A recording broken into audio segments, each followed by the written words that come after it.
പതിവിന് വിപരീതമായി കഴിഞ്ഞ രണ്ടാഴ്ചയോളമായിട്ട് ഹൈക്കോടതിയിൽ ഈ ഹിരണ്യ എന്ന വേടൻ എന്നറിയപ്പെടുന്ന ആളുടെ ജാമ്യ ഹർജി വാദം തുടരുകയാണ്.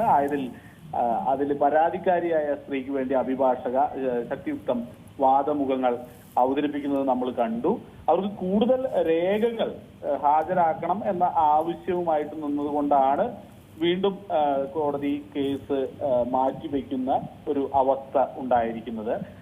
എന്തായാലും ഈ വരുന്ന ബുധനാഴ്ച ആ കേസിൽ വിധി പറയാനിരിക്കെയാണ് ഇപ്പോൾ എല്ലാവരെയും ഞെട്ടിക്കുന്ന രീതിയിൽ വീണ്ടും ഒരു പരാതി വരുന്ന ഒരവസ്ഥ വരുന്നത്. അപ്പൊ ഏതാനും വർഷങ്ങൾക്ക് മുൻപ് നടന്ന ഒരു വിഷയം എന്ന് പറയുമ്പോൾ അത് അക്കാലഘട്ടത്തിൽ നിയമം ഉണ്ടായിരുന്നതനുസരിച്ചിട്ട് ഇന്ത്യൻ പീനൽ കോഡിന്റെ വകുപ്പുകൾ അട്രാക്ട് ചെയ്യാവുന്ന അന്നത്തെ ശിക്ഷ അന്ന് പ്രസ്താവിച്ചത് ഉള്ള കേസുകളാണെങ്കിൽ വകുപ്പ് 354 assault or criminal force to woman with intent to outrage her modesty ആണ് അപ്ലിക്കബിൾ ആയിട്ട് വരുന്നത്.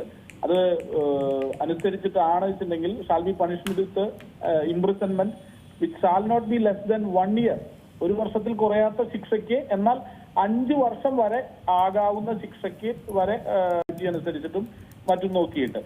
അപ്പോൾ 5 വർഷം മുൻപത്തെ അവസ്ഥയാണ് ഒരു യുവതി തുറന്നു പറയുന്നതെങ്കിൽ വകുപ്പ് 354 വരികയും അതിന് 5 വർഷം വരെ ശിക്ഷ നൽകാം എന്ന് വരികയാണെങ്കിൽ ആ കേസും കൂടി വേടനെ വെട്ടിലാക്കുന്ന ഒരവസ്ഥയാണ്.